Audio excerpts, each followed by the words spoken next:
Assalamualaikum warahmatullahi wabarakatuh. Salam sejahtera untuk kita semua. Sahabat Bira, apa kabarnya? Mudah-mudahan dalam keadaan sehat walafiat dan tentunya dalam lindungan Allah Subhanahu wa taala. Bertemu lagi dengan saya Abi dalam Bincang Sehat bersama Rumah Sakit Lira Medica, dan kali ini saya akan membahas mengenai dengan tema gejala COVID ringan dan apa saja yang harus dilakukan. Dan mungkin sebagian sahabat Lira semuanya yang kemarin-kemarin pernah merasakan yang namanya gejala COVID gitu kan. Mungkin kita akan bahas secara spesifik nih bersama dengan narasumber kita yang sudah hadir pada siang hari ini, yaitu ada Dr. Brian Pangeran Joshua Simatupang atau biasa dipanggil Dr. Brian aja dok ya? Betul. Oke, dokter umum dari Rumah Sakit Lira Medica. Dan kali ini kita akan bahas mengupas tuntas mengenai apa saja sih yang harus dilakukan ketika memang gejala COVID ringan ini dan baiknya seperti apa gitu tindakannya. Dok, apa kabar dok? Luar biasa. Sehat dok ya? Sehat. Dok, Gitu. kita kali ini akan membahas tema yang mungkin sebagian orang nih udah paham betul nih dengan COVID ini dok. Nah sebenarnya kita langsung aja ke pertanyaan dok ya. Sebenarnya kalau untuk gejala COVID-19 ini yang mudah didiagnosis itu apa dok biasanya?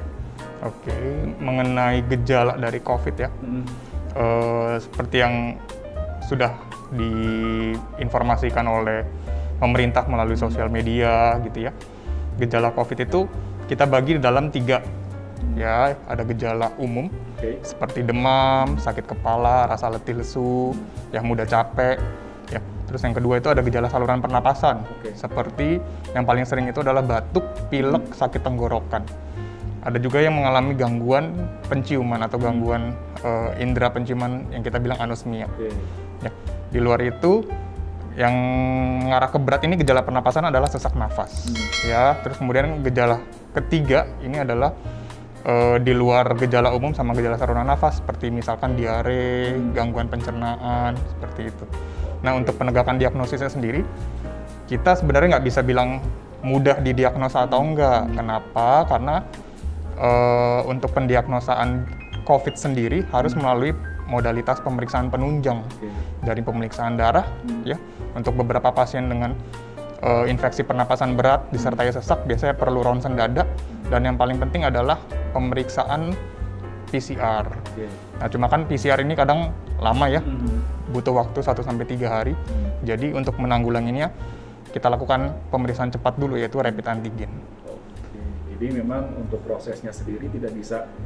Tapi gini dok, tapi kalau misalkan secara individu nih, bisa nggak untuk yang si pasien A misalkan yang terkena COVID dan pasien B ini sama-sama dalam gejalanya dok. Misalkan si pasien A ini harus yang batuk dulu kah atau diare dulu kah atau gimana dok? Ada kesamaan nggak untuk gejalanya? Kalau untuk kesamaan gejala dari beberapa literatur yang sempat saya baca ya, rata-rata itu pasien COVID memiliki gejala yang sama, yaitu gejala di saluran pernafasan ya. Kalau yang saya baca tuh sekitar 73,2% seluruh pasien yang terdiagnosis COVID pasti mengalami gejala demam. Ya, terus kemudian sekitar 72% mengalami kondisi kelelahan berat, fatigue ya kita bilang. Terus untuk batuk sendiri sekitar 63% seluruh pasien dengan diagnosis COVID pasti mengalami batuk. Batuknya itu batuk kering. Dan sisanya seperti pilek, sakit tenggorokan, anosmia, itu kurang lebih 60% seluruh pasien yang pernah dilakukan sampel pemeriksaan pasti mengalami keluhan tersebut. Sedangkan kalau untuk gangguan pencernaan diare itu hanya sekitar 6%. Jadi gejalanya itu hampir sama sih. Hampir sama-sama buat dia dok ya. Terus kalau misalkan nih sahabat di rumah nih yang sudah yang namanya saya sudah merasakan yang tadi dokter sebutkan gitu dok. Nah, pertolongan apa aja sih yang pertama kita lakukan gitu dok? Biasanya kan panik dulu nih. Biasanya jangan-jangan saya COVID nih gitu ya. Nah, apa dok pertolongan pertama yang bisa dilakukan? Ya, pertolongan pertama yang bisa dilakukan ya sebenarnya sih harusnya begitu merasakan gejala pada saluran pernapasan ya, terutama demam, batuk, dan sesak gitu ya, harus segera konsultasikan dengan dokter. Anda bisa langsung datang secara offline ya ke UGD atau bisa berkonsultasi secara online melalui telemedicine gitu. Kenapa? Karena dengan adanya demam, batuk, dan sesak itu merupakan gejala COVID yang kita kategorikan sebagai gejala sedang atau gejala berat. begitu ya. Jadi harus bertemu dengan dokter, jangan diobati sendiri. Nah, beberapa pasien sudah ada tuh yang standby menggunakan tabung oksigen di rumah. Itu betul untuk tindakan pertolongan pertama pada pasien COVID dengan gejala sesak. Akan tetapi tetap pengkategorian kira-kira pasien ini gejala ringan sedang berat harus dilakukan oleh dokter, seperti itu. Nah dok, kita masih berbicara mengenai gejala dok. Kira-kira berapa hari sih dok gejala dari COVID ini akan terlihat? Katanya kan memang ada yang disebutkan gejala ini akan inkubasi dulu dok katanya gitu kan. Jadi kita nggak tahu nih kita udah positif atau enggak gitu. Kira-kira untuk gejalanya sendiri ini berapa hari dok?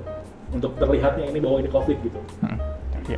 Betul tadi ada yang namanya inkubasi ya. Karena semua infeksi dari mulai terpapar sampai menimbulkan gejala pasti ada periode inkubasinya. Untuk COVID sendiri, untuk periode inkubasi ya berdasarkan teori dan literatur itu 1 sampai 14 hari untuk masa inkubasinya. Nah, tapi rata-rata pasien mulai menimbulkan gejala itu di hari ke-5 atau hari ke-6. Nah, tapi ini balik lagi tergantung dari daya tahan tubuh pasien itu sendiri. Oke, jadi balik imun dok ya? Ada pasien terpapar baru 1-2 hari sudah menimbulkan gejala. Gitu. Nah, untuk berapa lamanya kurang lebih 14 hari sih, karena COVID ini kan adalah virus ya. Dia biasanya kalau daya tahan tubuh kita bagus, dia akan self-limiting. Artinya akan dimatikan sendiri oleh kekebalan tubuh kita. Tapi balik lagi kalau misalkan pasien tersebut punya riwayat penyakit atau komorbid ya, apalagi komorbidnya tidak terkontrol. Apa aja sih komorbid yang paling menyebabkan gangguan imunitas, seperti misalkan pasien dengan kencing manis, ya. Kemudian pasien-pasien yang menerima pengobatan imunosupresan, seperti pada pasien penderita kanker, atau pasien-pasien yang mengidap HIV/AIDS atau orang dengan HIV/AIDS ya, ODA. Nah, itu kondisinya bisa lebih lama dari 14 hari. Jadi memang ini bisa dikatakan tergantung dari imun juga dok ya. Betul. Kalau misalnya untuk COVID ini dok ya. Oke, dok. Terus kalaupun kita memang mempunyai gejala ringan, itu udah dinyatakan positif gitu ya. Terus tapi kita mempunyai gejala ringan nih. Sebenarnya yang harus dilakukan adalah isolasi di rumah sakit, itu perlu atau tidak dok? Atau memang cukup deh isolasi di rumah aja gitu dok? Oke. Ya, pertanyaan ini sering ditanyain juga nih untuk pasien-pasien yang datang ke unit gawat darurat rumah sakit kami, Lira Medica. Nah, untuk penentuan perlu dirawat di rumah sakit atau hanya isolasi mandiri di rumah, balik lagi yang menentukan adalah dokter. Jadi, apabila Anda mengalami salah satu gejala, demam, batuk, atau bahkan sesak, sangat disarankan untuk mencari pelayanan medis terdekat, ya, supaya dokternya bisa melakukan screening, gitu ya, dari gejala yang ditimbulkan, kira-kira termasuk dalam kategori apa, gejala ringan, gejala sedang, atau gejala berat. Hanya pasien dengan gejala ringan yang disarankan untuk melakukan isolasi mandiri di rumah. Ya, jadi kan ada 4 kriteria ya, tanpa gejala, gejala ringan, gejala sedang, dan gejala berat. 2 kriteria awal ini, tanpa gejala dan gejala ringan lah yang layak untuk melakukan isolasi mandiri. Jadi memang kalau misalkan merasa gejalanya ringan, tetap cukup dok ya untuk isolasi mandiri sendiri gitu. Ya. Terus kalau untuk pemberian antivirus dok, itu apakah sifatnya wajib dok untuk pasien ya misalnya yang positif COVID gitu dok? Iya. Kalau ditanya sifatnya wajib atau tidak, kita lihat lagi dari kondisi pasiennya. Kalau misalkan dia tanpa gejala, kalau pasien-pasien COVID tanpa gejala itu berarti sistem imun mereka cukup baik untuk mengatasi infeksi akibat virus COVID ini. Nah, biasanya yang kita berikan hanya obat-obatan suportif dan vitamin saja, gitu ya. Vitamin yang diberikan itu vitamin C, vitamin D, dan zinc, mineral zinc. Nah, kalau sudah timbul gejala, itu kan berarti jumlah virus yang masuk ke dalam tubuh kita itu sudah menyebabkan gangguan sistem, makanya ada gejala. Nah, ketika menyebabkan gangguan sistem itu, perlulah diberikan antivirus. Karena kenapa? Supaya antivirus yang dikonsumsi itu, dia dapat membantu untuk membunuh si kuman COVID itu. Oke, Siap. Nah dok, ini mungkin pertanyaan terakhir dok. Jadi pada pasien gejala ringan pos isolasi mandiri 14 hari itu dok, terus si pasien ini mungkin bisa dikatakan melakukan PCR secara sendiri gitu untuk evaluasi aja. Namun masih terdeteksi dengan hasil CT-nya rendah gitu dok. Nah apakah masih beresiko untuk menularkan dok biasanya? Nah ini juga pertanyaan yang banyak banget ditanyain untuk pasien-pasien yang datang di UGD ya. Jadi untuk pasien dengan gejala ringan atau bahkan pasien yang tanpa gejala ya, setelah selesai melakukan isolasi mandiri selama kurang lebih 14 hari, ya sebenarnya tidak disarankan untuk melakukan PCR ulang. Kenapa? Karena kriteria selesai isolasi mandiri sendiri untuk pasien tanpa gejala kan 10 hari. Sedangkan kalau untuk gejala ringan, dia 10 hari ditambah 3 hari bebas gejala. Jadi kalau sudah bebas gejala, sudah menyelesaikan masa isolasi mandiri, kita sudah bisa mengatakan bahwa sudah selesai. Virusnya mati mungkin gitu ya dok? Kalau dia tanpa gejala ya, kalau misalkan sudah 3 hari tidak bergejala, ya kemungkinan sudah self-limiting, sudah berhasil diatasi oleh kekebalan tubuhnya, gitu ya. Nah, kenapa tidak disarankan pemeriksaan PCR? Karena kalau berdasarkan protokol ya, yang disarankan melakukan evaluasi PCR itu untuk pasien-pasien yang mengalami gejala berat, gitu. Nah, untuk PCR sendiri,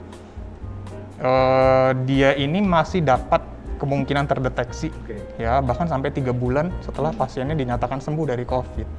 Kenapa? Karena PCR ini kan dia mendeteksi partikel gen dari virus tersebut. Nah, istilahnya kalau misalkan virus tersebut sudah mati nih di dalam tubuh kita, kan istilahnya ada bangkai di dalam tubuh kita kan. Nah, ketika kita lakukan pemeriksaan PCR, bangkai tersebutlah yang terdeteksi, bukan virus yang hidup. Jadi makanya beberapa kondisi PCR masih dapat terdeteksi. Nah, untuk hasil CT sendiri tergantung itu dari mekanisme pengambilan sampel oleh orang laboratoriumnya, gitu ya. Jadi CT rendah nggak bisa kita menyatakan atau menjudge ya, oh kamu masih beresiko tinggi menularkan atau enggak gitu, karena tergantung dari teknik pengambilan sampelnya, tergantung dari metode laboratorium yang dipakai, seperti itu. Ya, tapi untuk isolasinya sendiri, apakah harus lanjut atau udah dicukupkan aja dok? Kalau saya sempat bertanya juga ke dokter spesialis paru di sini ya, dengan kondisi sudah bebas gejala selama 3 hari, sudah menyelesaikan isolasi mandiri di rumah, maka sudah bisa melanjutkan aktivitas seperti biasa kembali.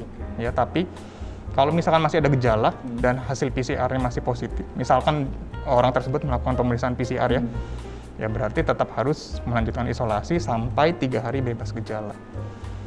Tapi tetap untuk kriteria sembuh itu hanya boleh dikeluarkan statementnya oleh dokter. Oleh karena itu, untuk setiap pasien ya tanpa gejala ataupun gejala ringan, begitu setelah selesai isolasi mandiri harus memeriksakan diri ke dokter atau unit pelayanan yang terkait supaya mendapat surat keterangan sembuh dari COVID. Oke, jadi jangan sampai mengatasnamakan sembuh diri sendiri dok ya. Jadi setelah isolasi mandiri 14 hari harus konsultasikan dulu ke dokter juga gitu ya dok. Betul. Ya. Biar dikasih surat pernyataan lah kalau misalkan ini benar-benar sudah sembuh gitu. Betul. Seperti itu. Oke, Dr. Brian, terima kasih atas waktunya. Nanti mungkin kita bisa ketemu lagi di lain episode dok ya. Terakhir dok, closing statement kepada sahabat kita semuanya mengenai tema tentang gejala COVID ringan yang harus dilakukan apa aja dok? Ya.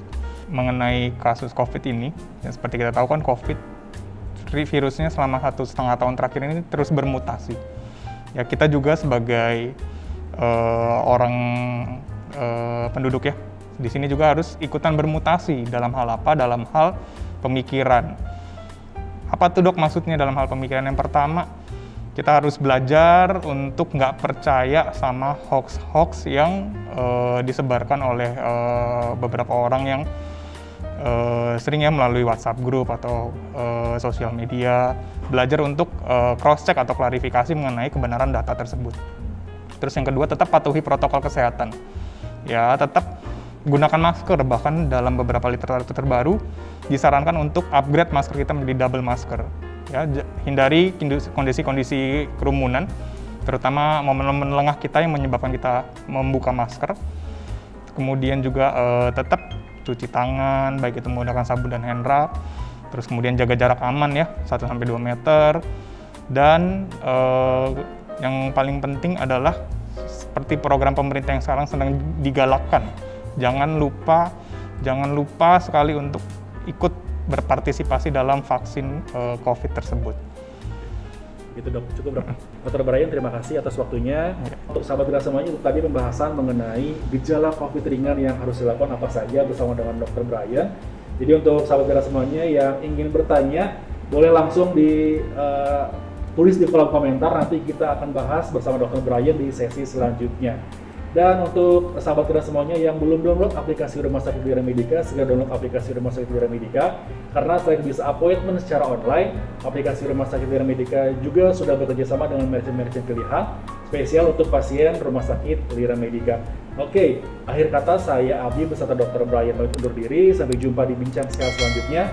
Wassalamualaikum warahmatullahi wabarakatuh.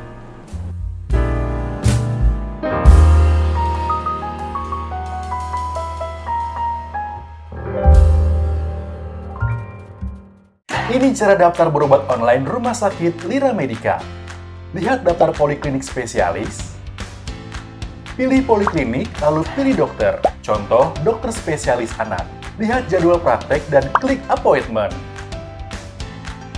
Pilih jenis penjamin dan ikuti langkah selanjutnya. Pilih jam praktek dokter dan tentukan apakah akan datang langsung, telekonsul, atau drive-thru. Selamat, appointment Anda berhasil. Untuk informasi diskon, pilih menu promo di halaman utama. Beragam diskon menarik tersedia di banyak merchant yang sudah bekerja sama. Spesial hanya untuk pasien Rumah Sakit Wira Medica. Ayo, download aplikasinya sekarang!